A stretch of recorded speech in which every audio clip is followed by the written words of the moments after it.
More steps towards the one world religion have just taken place on September 14th and 15th, 2022, with Catholicism and Islam pretty much coming together and say, yeah, we worship the same God and we're brothers and sisters, just different paths to a different God. This is all falling under the umbrella of the uniting of the Abrahamic religions, Judaism, Islam, and Christianity, of course, but not the real Christianity. It's Catholicism that's being united under this one world religion. The big event that took place on September 14th and 15th was at the 7th Congress of Leaders of World and Traditional Religions, and it concluded on last Thursday. But before I get into that, I'll briefly just touch on and remind people of the Abrahamic family house being built in Abu Dhabi, where it's a religious center for Catholics, Muslims, and Jews to all come together and worship all through the Abrahamic religions there at this one thing.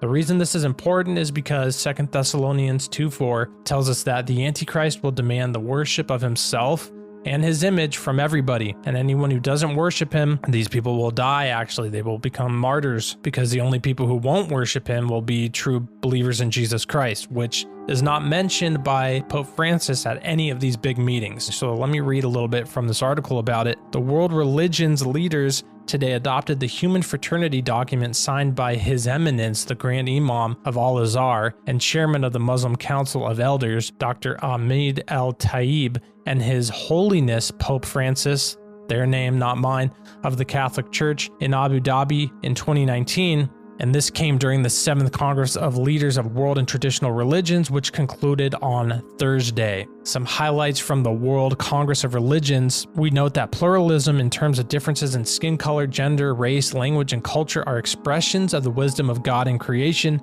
Religious diversity is permitted by God, and therefore any coercion to a particular religion and religious doctrine is unacceptable. So, as you can tell, they're not saying here at these events that Jesus Christ is the Son of God, the Messiah, the only way to heaven, because that would contradict Islam and Judaism. So it's uniting. Everybody's giving up the truth here. They're all just coming together to get along, to give up the truth, which is that salvation is found through Jesus Christ alone. Back to the article, it says, we recognize the importance and value of the document of human fraternity for world peace and living together between the Holy See and Al-Azhar al-Sharif. And then they mention 2 different documents that were resolved and signed into place by the UN General Assembly, as well as the Makkah Declaration adopted in Mecca in 2019.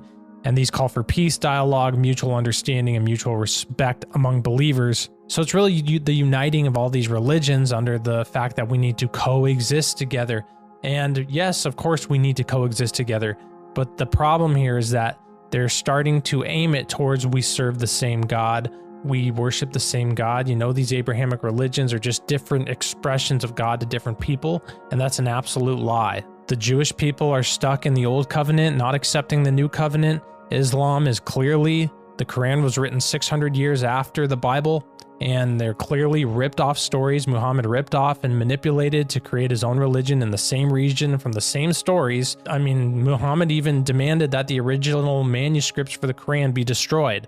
Why would he demand that? Because to cover it up, obviously. So the one truth is found within the biblical text alone, within the Old and the New Covenant mixed together, the New Covenant, salvation through Jesus Christ alone. So really it was this document of human fraternity. It was signed by the Pope and this Grand Imam and adopted at the 7th Congress of Leaders of the World and Traditional Religions in Kazakhstan. It's the uniting of the world under a one world religion that the Antichrist will be the head of eventually. A glimpse of the 7th Congress of Leaders of World and Traditional Religion. Here's from Vatican News, and I was reading through this article and noticed something interesting, that Congress, the 7th Congress of Leaders of World and Traditional Religion, came to life in 2003 in the wake of the tragic September 11th attacks of the United States and following Pope John Paul II's second Spirit of Assisi meeting in 2002. So here's just another thing that came out of the September 11th attacks. Pretty interesting to note that. Worth noting about this interfaith meeting is that it took place within a pyramid. Kind of strange that that's their building of choice. Also, Pope Francis said that his goal for this meeting was peace and unity, of course, very similar to what we know in 1 Thessalonians 5:3. Peace and security is what they'll be saying, and then sudden destruction comes on them like labor pains on a pregnant woman, and they will not escape. And that's the whole point, really, of this whole meeting, really. and this whole uniting of these religions together. Not that we shouldn't get along and not that we should be out killing each other or something, but the fact that they're trying to unite everybody under peace and security, that's exactly what the Bible says they'll be doing, because it's dropping the truth that Jesus Christ is the way to salvation, which is the true love and peace that people need to come to realize, and just accepting everybody's false doctrines and false teachings for peace and safety, and that will cause sudden destruction. Pope Francis also said at this meeting that the best way to stop religious extremism is not through following the teachings of Jesus Christ, but actually through political democracy. So just enforcing the fact that what the Antichrist will have, which will be the one world government, one world religion. And again, Pope Francis does not mention the truth that salvation is found through Jesus Christ alone, but in fact says this, and this is from Vatican News on the article called Pope in Kazakhstan Religions Key to Building World Peace and Understanding, in reference to this meeting that took place. It says, in his speech to the Congress, the Pope began by addressing everyone as brothers and sisters in the name of the fraternity that unites us as children of the same heaven. He noted that before the mystery of the infinite that transcends and attracts us, the religions remind us that we are creatures, not omnipotent, journeying towards the same heavenly goal. I mean, out of his own mouth. I mean, the fact that people who are Catholics don't see that this guy's pushing for one world religion is insane. I mean, it's absolutely clear as day that this is what he's pushing for.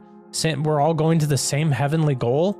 That Muslims who actually have written on the Dome of the Rock building in Jerusalem actually says God has no son. And so they want to unite Catholicism with people who say God has no son, because it's clearly written, clear as day in the Bible, that you have to acknowledge Jesus as the Son of God in order to find salvation through him.